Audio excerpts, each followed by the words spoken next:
This program is presented by University of California Television. Like what you learn? Visit our website or follow us on Facebook and Twitter to keep up with the latest UCTV programs. Also, make sure to check out and subscribe to our YouTube original channel, UCTV Prime, available only on YouTube.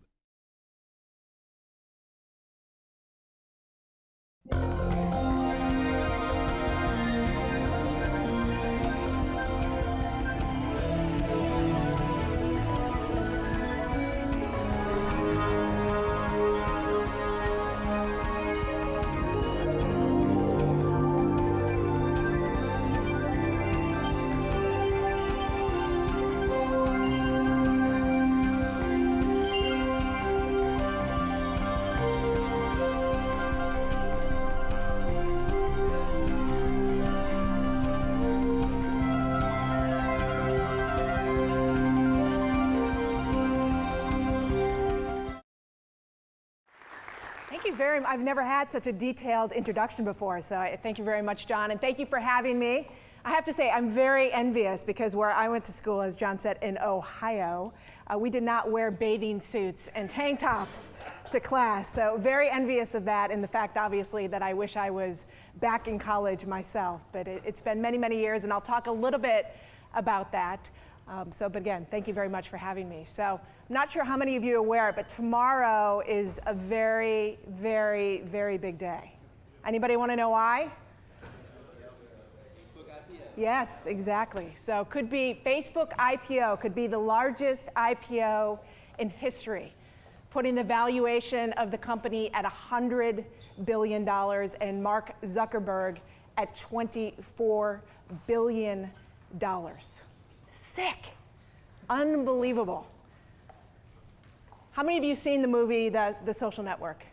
So, most everybody. So, we know the story of Mark Zuckerberg, the rise through Harvard, the dorm room, the creation of thefacebook.com. But the story that you may not be as familiar with, actually, is the story of his right-hand woman, Sheryl Sandberg. And Sheryl is his COO.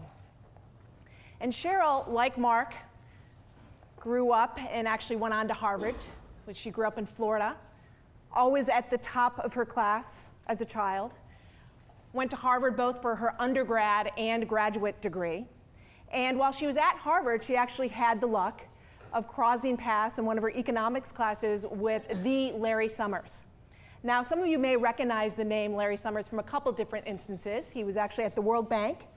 He was actually the Treasury Secretary under Bill Clinton. And he was also the president of Harvard. Remember this part from the movie, when the Winklevoss twins went and whined about the fact that Mark Zuckerberg had stolen their idea. He was the president at that particular time. Well, Sheryl actually went and eventually worked for Larry while he was Treasury Secretary, became his chief of staff. So great opportunity, obviously, great mentor to have in life. And when the Democrats were not reelected in 2001, she used that opportunity to move west, and luck hit her again, and she landed at Google. She was at Google till about 2007, 2008, oversaw AdSense, AdWords. Obviously there during the early days, made quite a bit of money herself based on her operations and what she was responsible there. And then luck struck again, and she crossed paths with the one and only Mark Zuckerberg at a party in Silicon Valley that was hosted by Dan Rosenwig. And they began to talk about becoming the COO of Facebook. I'm not sure she's going to be worth probably $24 billion on paper after tomorrow, but she'll be probably pretty damn close. So I share this story of Sheryl because it is nothing like my own. Absolutely nothing. Yes, that's me.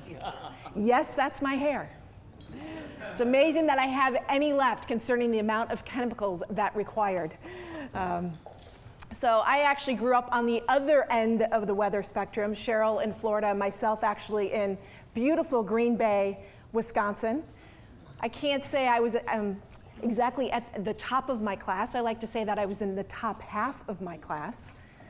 And while I was in school, and this is where I got an interest in journalism, I had a really great English professor about junior, senior year that definitely encouraged me to pursue that path.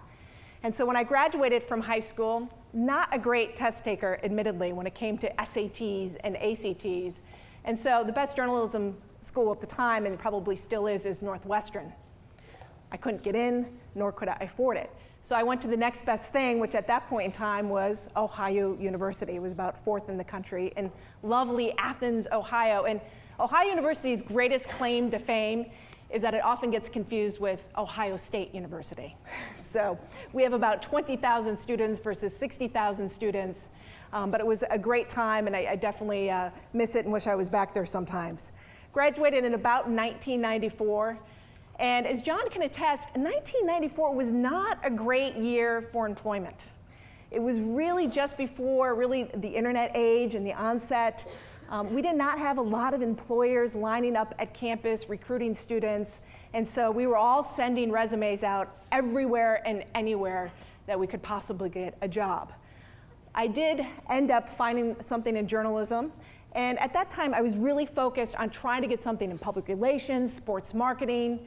And sports, was like entertainment. Everybody wanted to work in sports. They didn't pay anything, but that was really my desire and focus at the time. So I ended up getting a job actually at the United States Professional Tennis Registry in Hilton Head Island, South Carolina, for about 6 months, paid a whopping $200 a week. I had to live with about 3 strangers who were still in college, and so I can't even tell you how many bodies in the morning I'd have to walk over trying to actually get to my job. Had to supplement my income in the evenings and working at some tennis pro shops and some of the other Hilton Head Island plantations.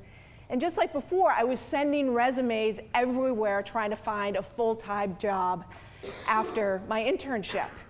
Hawaii, White Plains, New York, that's where the USTA, and again, I thought my passion was sports marketing. That's really what I was fixated on. And I got one response. And that one response was from my best friend in college who had landed a gig in Denver and said, hey, you can sleep on my living room while you look for something. So that's what I did. I'm pleased to say I did bring my own couch.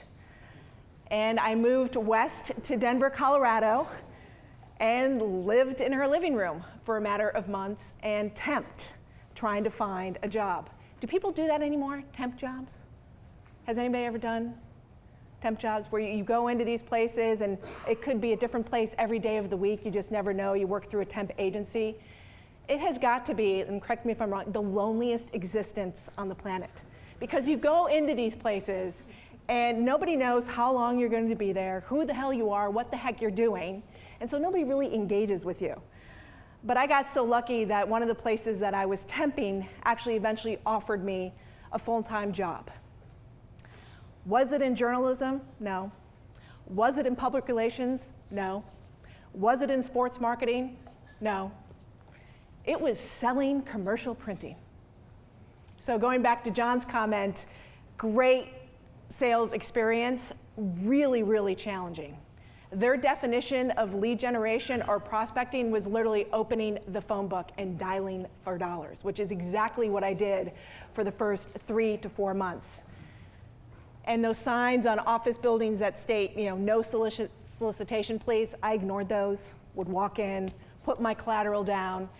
But after 4 months, even though I was competing against fellows that had been selling commercial printing for quite a few years, I actually rose to the top and actually really liked and learned to love sales. So I did a couple more gigs in Denver and eventually landed up in Boston. To tell that story in terms of how I made that move, I usually need a cocktail in hand. So if you see me up on State Street, I'm happy to share it. But let's just say I ended up in Boston. And that, as John said, is where I eventually ended up at Be Free. I started there in 1999. As John stated, it will actually be 13 years in July.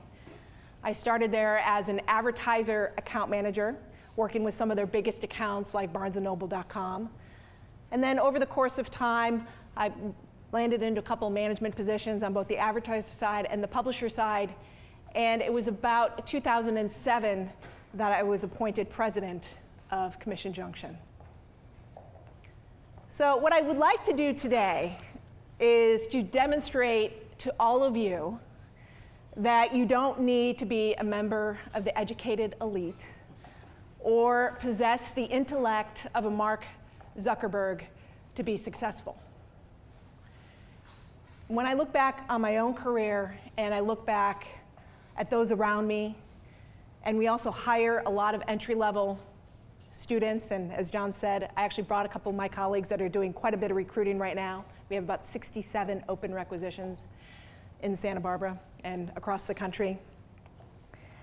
But there's two traits that really stand out and that I have learned to live by over the 20 plus years that I've been in business, and that is humility and confidence.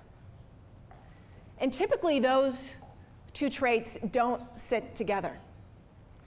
But when they do, they can be absolutely, incredibly powerful. So what I'd like to do today is share with you 3 stories from my own career and from that of others, and really help you, hopefully, when you leave UCSB to really stand out. And whether you choose to stand out in working for a company or you choose to stand out in terms of pitching venture capitalists, I think these 2 traits will definitely and can apply.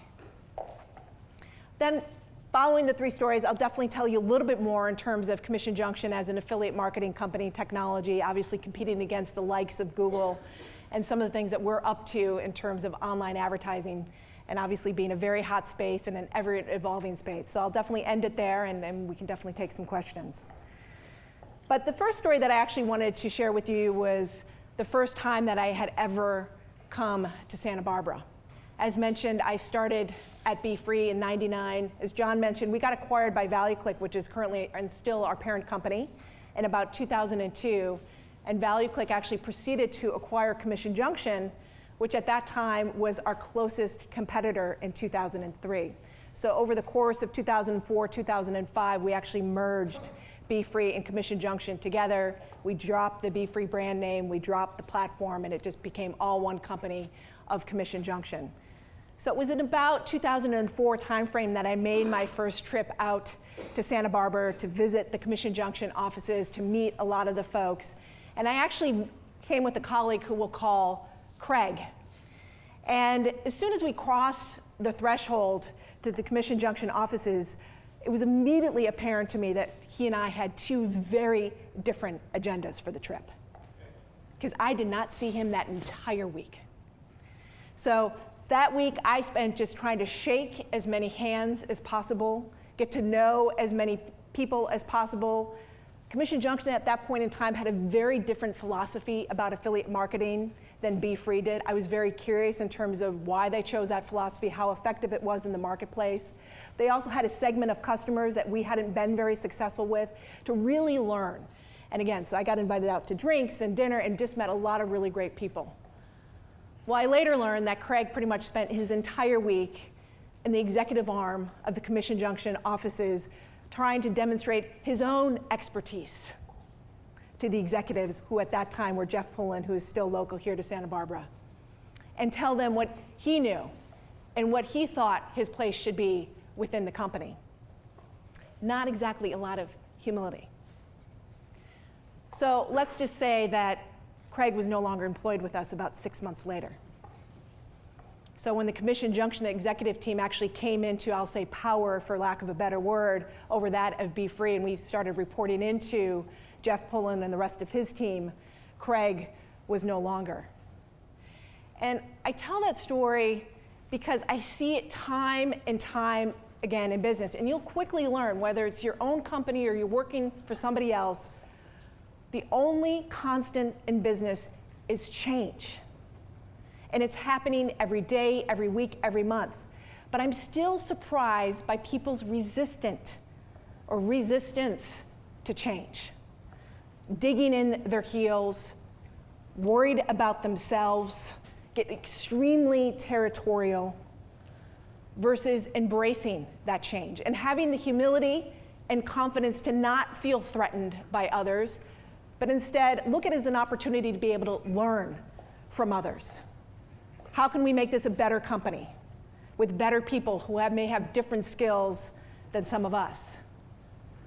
And I recently applied my own advice actually late last year because ValueClick actually acquired another company by the name of Datomi.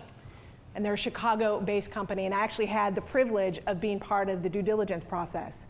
So we went in there and scoped them out, obviously understood their technology, their services, their people, and I really took the same approach. Hey, new company, new people, new platform, new technology. This is really a great chance to learn and to make ValueClick a better company.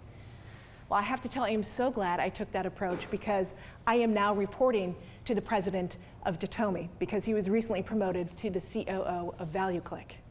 So just lesson learned in terms of just being very open. And I'm not sure what's going to happen to some of the peers that may have taken a different tack or a different approach.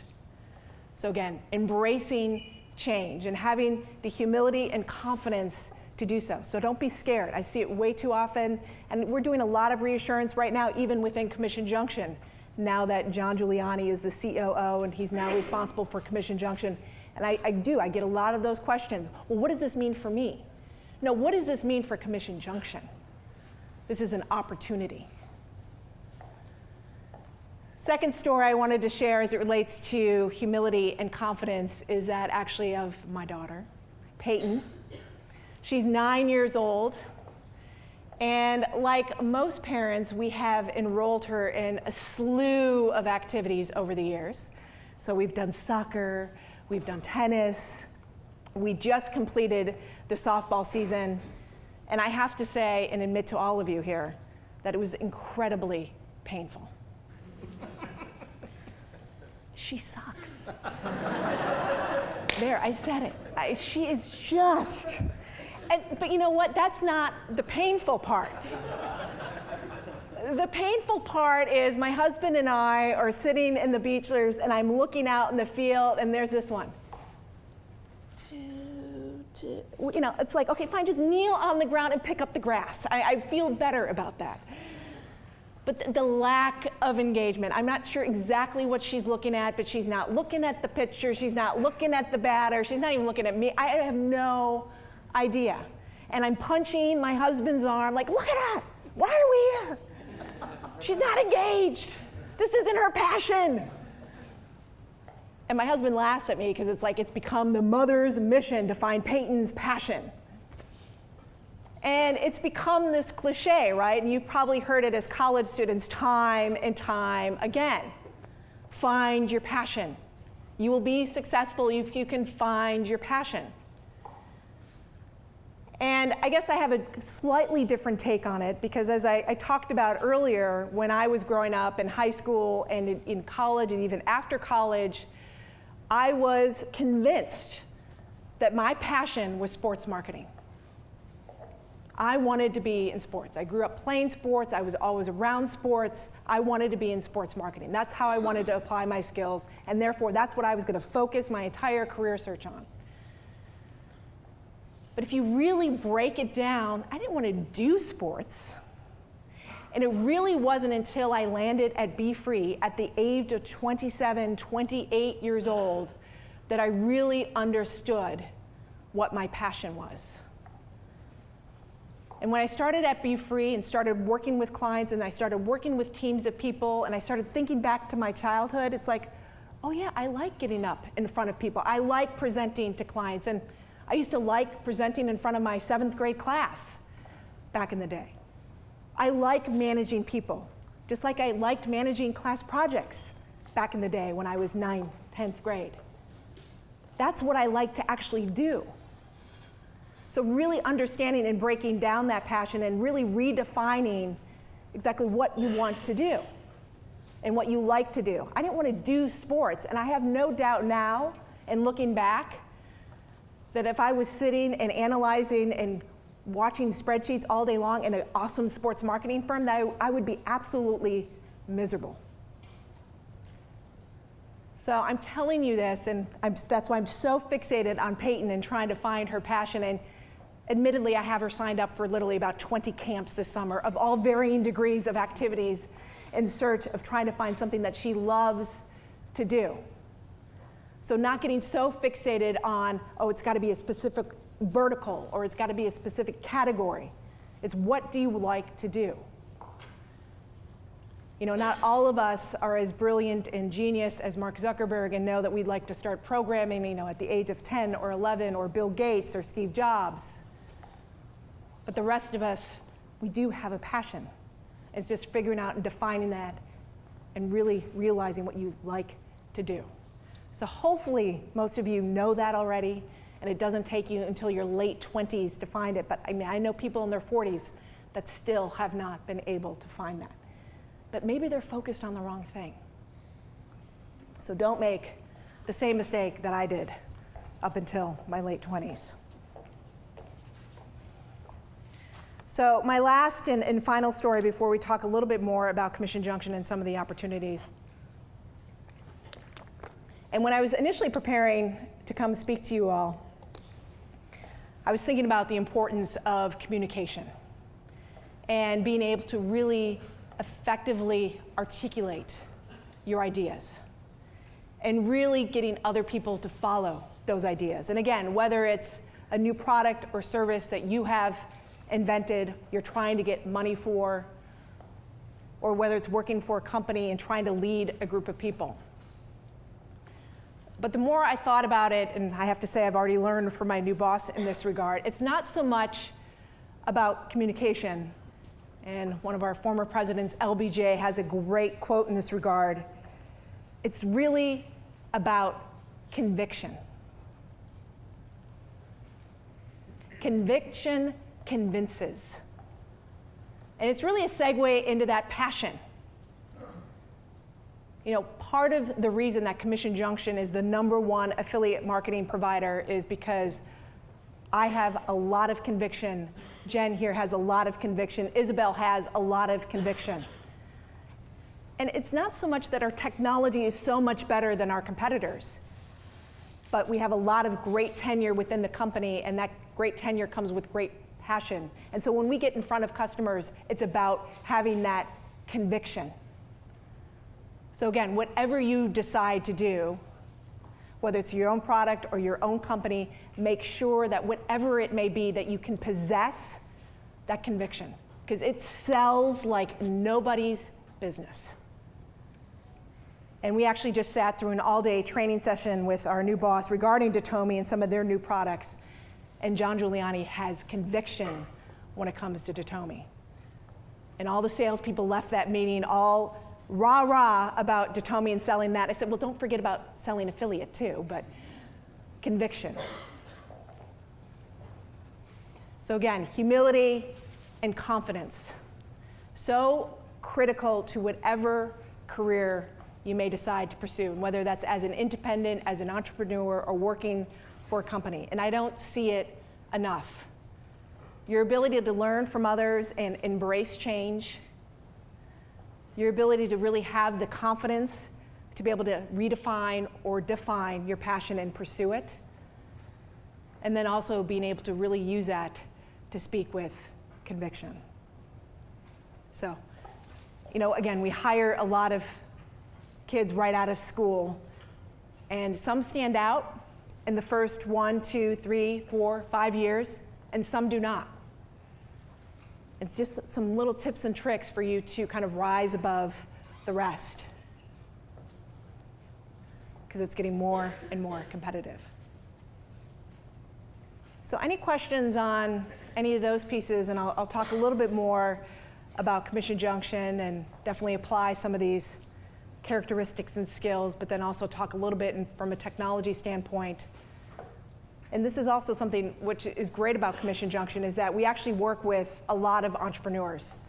I actually went and spoke to Mark Schuster's venture capitalist group down in LA probably about a year ago, because they're representing a lot of incubator companies that are looking for new ways to monetize, especially obviously most of them being online at this point in time. So, all right, so we'll talk a little bit.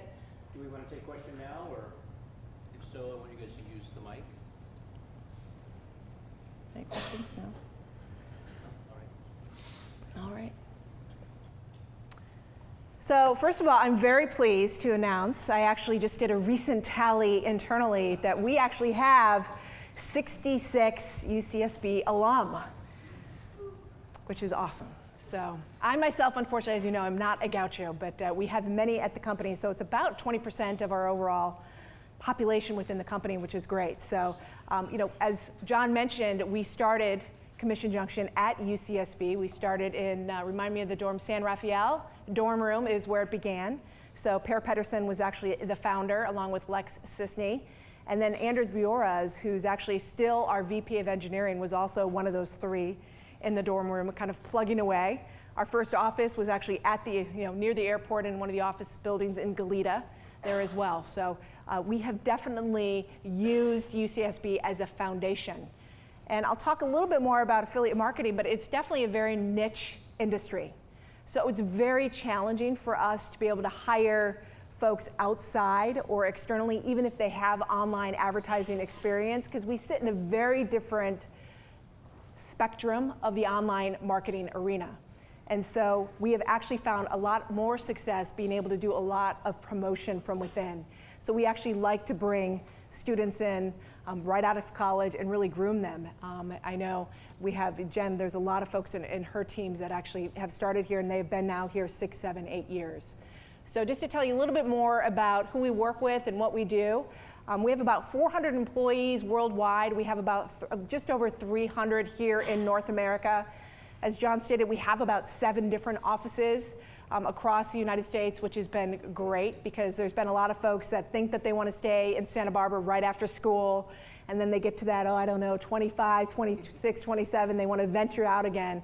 So it's been really great that we've been able to retain a lot of our employees, and if they want to make a transfer up to San Francisco, which we absolutely support, or we've definitely had a few that go out to New York City as well. Our largest office, obviously, is here in Santa Barbara. We have about 150 people. We're right off of Cali Cesar Chavez, probably a couple blocks from the ocean. So really nice location in that regard. And we work with about 3,000 advertiser clients. And so, as John said, there's really 2 sides of our business. There's the advertiser clients that are promoting their products and services through our network and working with about 70,000 publishers within our network in terms of the promotion of those products and services. So some of those 3,000 clients include folks like The Gap and all the Gap properties. We also have Best Buy. We have pretty much every computer hardware manufacturer, including Apple, which of course is a really, really fun account. Trying to name some of the Symantec, hotels, all pretty much of the travel aggregators as well. So we talk about Expedia, Priceline, Travelocity. We work with all those folks as well. So we have about 60% of the internet retailer 500 actually have chosen to work with Commission Junction, which is about double the amount that work with our closest competitors, one being Google, and the other one being a company called Linkshare. So we've done very well in the market, and you can see in terms of how many transactions we generate on an annualized basis, as well as the number of site visits. So what makes us unique and why we're so niche in the industry from an online marketing arena, but this is also why our advertiser clients like The Gap love us, is that it is very low risk. So how many of you have your own websites, blogs? Very many of you? So, and how many of you have actually worked with Commission Junction? Any of you publishers? Or okay, great.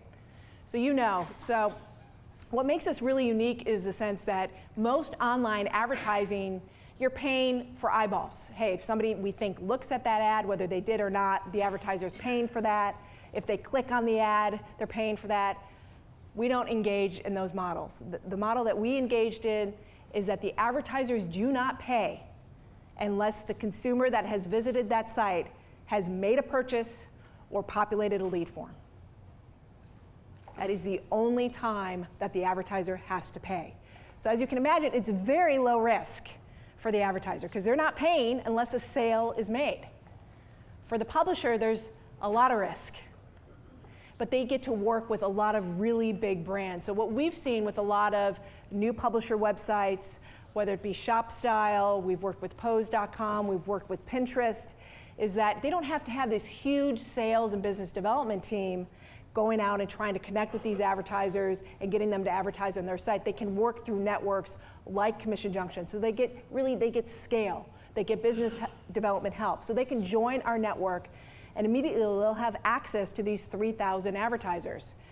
So if they try to call Nick Sheth at The Gap, who's the business development director, and try to get him on the phone to negotiate a deal, good luck. The man never empties his voicemail. So it's really nice that they have another venue through Commission Junction to say, hey, I want to put Gap on my site. I can work through Commission Junction to do so, and I can promote them appropriately, but again, not getting paid unless a sale or lead has been generated. So a great business model. You know, we have survived the dot-com boom and bust when many online marketing companies did not, because even during that time frame, you know, advertisers were struggling. They were definitely cutting a lot of marketing budgets, but they still wanted sales. And so it's been a really great model to really kind of ride the ebbs and flows of the overall economy, and that's why I always trust and have been with it as long as I have, because advertisers like it, publishers like it, and we can continue to work with really some innovative and exciting models. So at the end of the day, and this is really what dictates our kind of future product roadmap and some of the things that we're looking at, is that in my mind, Commission Junction's #1 mission or priority or strategy is to ensure that we're providing the necessary tools and resources that those publishers can reach that consumer wherever they may be, you know, initiating a transaction. So if you think back 10 years ago, it was primarily maybe on a website. Well, it's now evolved, obviously. We now have social media, we now have mobile, we have local. So we need to make sure that from a Commission Junction standpoint that we're providing the tools to those publishers in order to make sure that they can reach those consumers. And so that's our daily challenge. That's where we're constantly innovating and working with partners to ensure that absolutely takes place. Here's actually, so I gave you an example of some of the advertisers that we work with within the network. Here's actually a sample of one of the publishers that we work with that some of you may be familiar with. Of course, I'm a little bit fashion biased, but ShopStyle is actually a pretty significant publisher in the network. They definitely work with some of our clients like The Gap, as well as Revolve Clothing, work with ShopOp, which you may also be familiar with. And so as you can see in terms of what they're trying to do in order to reach that consumer, and most of those links that you see are up there are affiliate links. So we are doing all of the tracking, we're doing all of the reporting, and we're conducting all of the payments. So those links, what's behind there is affiliate marketing code. And so what they're doing is they're coming into the network, they're copying and pasting that code onto their site, consumer comes, clicks on that code, it hits the advertiser site, and then if a purchase is made, it gets redirected to Commission Junction. So we have code also on the advertiser shopping cart, so we can match up that surfer ID from the consumer as well as what's going on from the advertiser site as well. And so all of that. And so then ShopStyle can actually go into our interface and actually see the transactions that they generated for a ShopOp or Revolve Clothing or a Gap. And then any transactions that they need to be paid for, we facilitate all of that as well. And so you can see here ShopStyle, who's definitely, I think, on the cutting edge. They're trying to build their community, obviously, through Facebook, Twitter, Pinterest, Google+, and then also in terms of, you know, building a mobile application, which is really going to be the next challenge for many of us. We're working with a lot of our advertisers to make sure that they have mobile-enabled sites, not only have mobile-enabled sites, but they also include our tracking as well. So if a ShopStyle refers a consumer to a mobile application, that we can track that and they'll get paid accordingly. It gets a little hairy when you start to talk about in-app tracking, which gets a little bit crazy, and I think Apple obviously has quite a few gates around some of their AID and whatnot. So that's going to be really obviously the next evolution. Obviously, Facebook has seen that too, in imagery and the acquisition of Instagram. So making sure what is our place in that world and making sure that we can continue to monetize across all of those vehicles. The next instance for us, and this is where Datomi comes in, is also really being able to track both online and offline. And I think what you're going to see with the evolution of the online market landscape is that marketers now are getting away from looking at each channel as an individual channel in which to measure. And when I say channel, I'm talking about email, I'm talking about display, I'm talking about affiliate. They're really blurring those channels and really putting the consumer at the epicenter of those channels. And making sure that I, as a marketer, know where my consumer is at every point in time, how they're engaging with my brand, where they're purchasing, where they're not, whether it be online or offline, so that I can message them accordingly. And it's really going from this notion of episodic marketing, which is really based on one data point that somebody may have about a consumer, to more of metronomic marketing, which is really understanding the course of that or journey of that consumer over the course of time. So I can understand that, hey, Kerri recently got married and then she had a baby, and I can message her accordingly. So you're going to see that, and whether it's I'm shopping through my mobile device, I'm shopping through Facebook, they know everything that's going on with me. And obviously, the other big piece of that is some of the privacy concerns too that are also being debated at the federal level. So making sure that that's all anonymized. From my perspective, there's going to be advertising. If you like content, if you want content, we need advertising. And if I have the opportunity to have that advertising customized to me, that I can see a pair of shoes instead of a wheelbarrow, I'm going to take it. So hopefully most consumers agree. I think there's a lot of ignorance in the marketplace, but that's obviously where ValueClick overall definitely sits really in the epicenter of a lot of those debates. So we'll continue to watch it and monitor that information. So, all right, last but not least, and if there's any questions, I just wanted to end on this note, which is I was telling John when we spoke a couple months ago, is that we may not have 100 billion valuation like Facebook does, but at Commission Junction we definitely have a ton of fun. And when you talk about trying to use passion and conviction and getting people to embrace change, this is actually an example of doing just that. We have an annual conference every single year in September. We have about 800 clients that come in from around the world, actually. Last year, or the last 10 years, it's been at the Fest. We've actually moved it to the Bacara. But when we did it last year at the Fest, we have an awards dinner. And we surprised all of our clients with 150 employees getting up in the middle of the awards dinner with no notice into a flash mob. Which, if you want to look it up on YouTube, it's still there. I meant to look in terms of how many hits we've gotten. Yeah, it's over 5,000. It's not in the millions, but it's quite up there. Clients are still talking about it almost a year later. We are now challenged this year for this year's conference in terms of, so what are you going to do to top the flash mob? I'm like, isn't the Bacara the So we had a lot of fun, but it was quite a hoot trying to get 150 employees to really buy in to doing a flash mob. You can imagine some of the resistance that we encountered, and I think I probably crossed some HR paths going, you will do the flash mob. But we actually had everybody from all the different offices. New York was actually practicing in Central Park, and it was unbelievable in terms of the impact that it had, the adrenaline, and I think everybody just felt awesome after it. So again, we have a lot of fun. If you are interested in Commission Junction, please look us up. A lot of the careers are online. I also will definitely hang out here for a little bit after the fact too. And Isabel and Jen can gladly talk to you about some of the positions. To talk a little bit about the services side, or where most of our positions sit, like I said, we have 300 employees. We do have about 40 engineers, but we also have about half of our company is client-facing. So an affiliate channel is not a set it and forget it type of solution. We're all about getting advertisers and publishers together. So recruiting publishers to advertisers program, and then making sure that we're maximizing that advertising. So it's a lot of relationships and relationship building, the reporting, tracking what's working, what's not working. We do a lot of travel in terms of meeting with clients, and so that's where most of our positions are. Probably half of our openings are really on the client side. We do have about 10 engineering positions open as well, and then we also have obviously a finance and analytics team, business systems, support ops, so a myriad of different positions, and most of which are actually based in Santa Barbara. So. Great, thank you.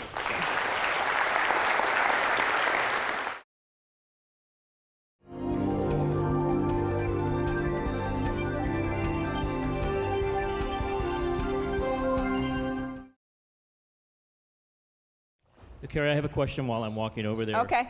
So I like the humility, confidence, passion, and Yep. Conviction.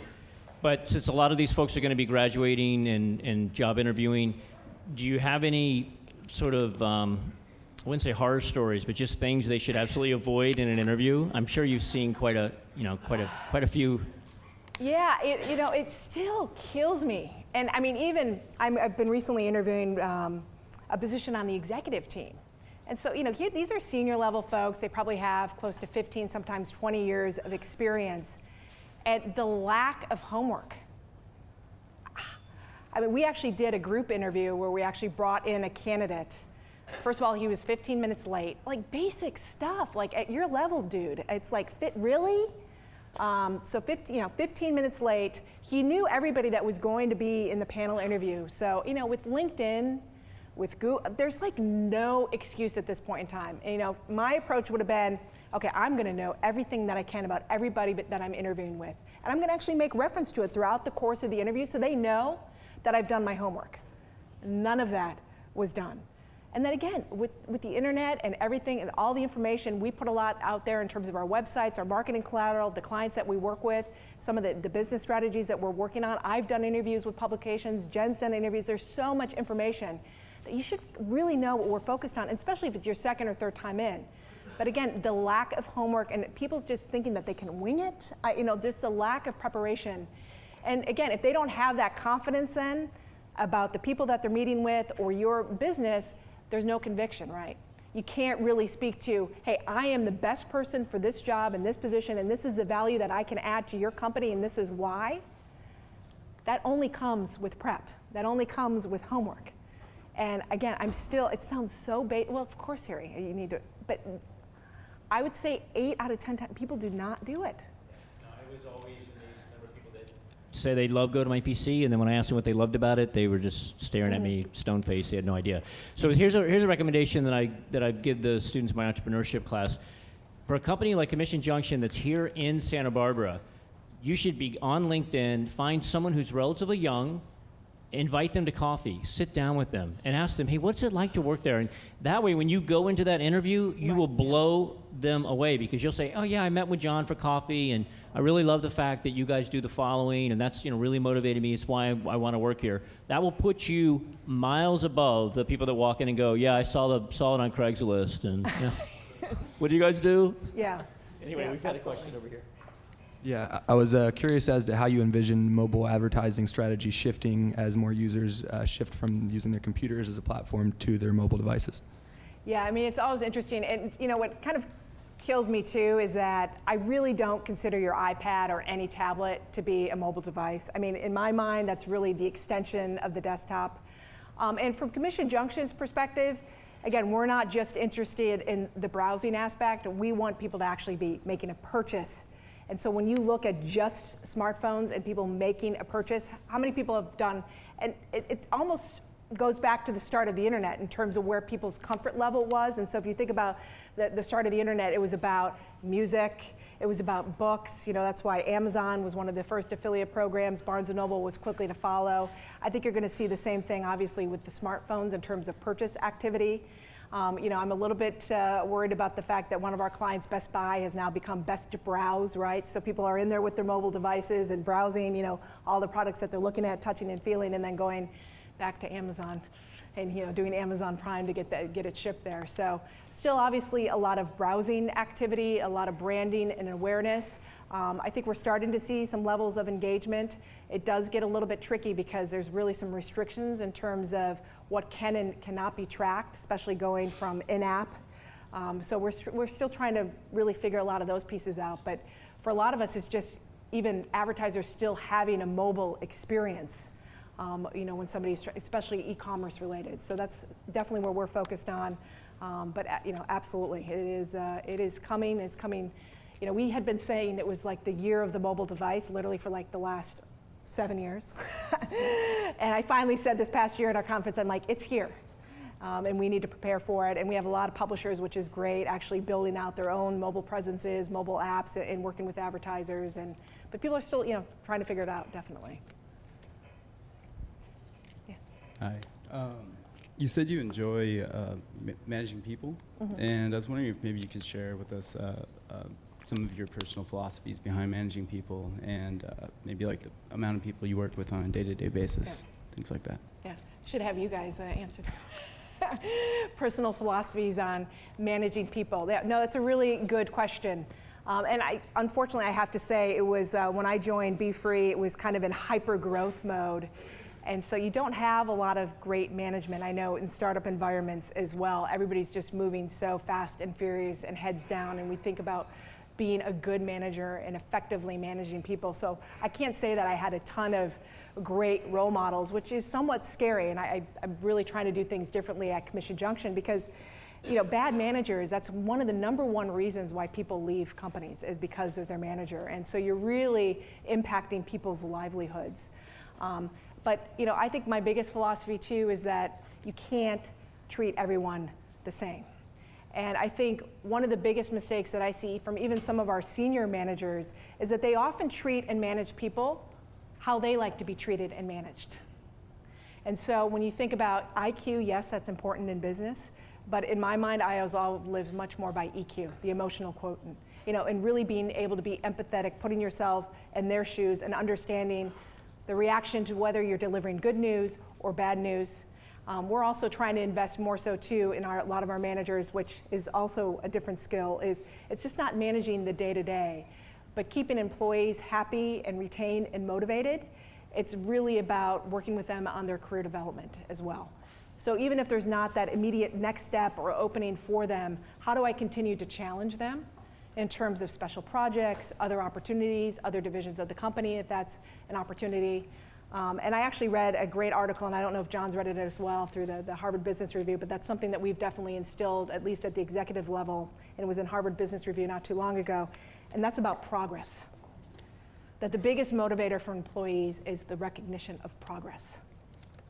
It's the little things, and to know that they're adding value to the organization and making a difference for their own personal development as well as the overall company. And so I'll send it to you, and it's like, I wish I would have read it like 15 years ago. It's just, and so it's something that we now try to live by as well, to make sure that, okay, again, if that next position isn't available, I want to make sure that this employee is making progress, that I understand what they want to do. And then also, for those that haven't yet figured out their passion too.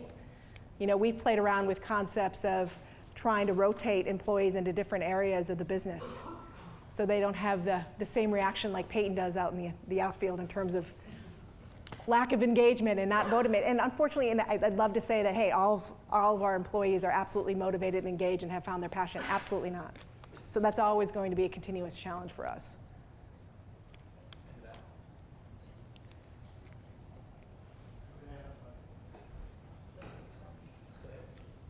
All right. Well, I just had a small question. I remember you mentioning something about if you found out someone had been recently married or had a child, that you would change your advertising based on that kind of thing. I don't know if you heard about this, but recently Target had a big controversy where they were finding out that women were pregnant before the women found out. Right, yeah. How do you... I think that the father found out that his daughter was pregnant through some mail that she had received, I believe, before she had actually told him, yeah. I was just wondering, with this kind of tailored advertisements, how do you walk the line of being creepy? No, I mean, that's a very, very good point. And our newest acquisition is much more closer to this when you get into, because that's where the internet is going. It's going really to this personalized, one-to-one messaging. And you probably see it on the web today, whether you know it or not. If you've been, it's happened to me where I go to Zappos, one of our advertisers, and I may look at a pair, I'm very shoe focused, look at a pair of shoes, and then that pair of shoes is stalking me around the web. It's like, people, frequency cap, please. It's like, you don't have to show it to me 20 times. And sometimes, hey, I've already bought the pair of shoes and you're still showing it to me. That's not really intelligent advertising. And that's not necessarily creepy, but that's definitely annoying and obnoxious. So yeah, there's definitely a fine line, but what's happening is a lot of these companies are not only getting your online activity, but they're also getting your in-store activity. They're also getting 2 years of history. They don't have your names, but they're building profiles. And so this woman obviously had a profile built around her in terms of some of the things that she had been buying. So hey, this woman is having a baby. That's now one of her motivators that's sitting in her profile, because so all future marketing is going to be focused on this. She probably thought it was great. Hey, great. Obviously, the dad finding it is a whole nother issue, but it's very targeted advertising. So it was probably great for her, and not so great the fact that she hadn't yet communicated to her dad. But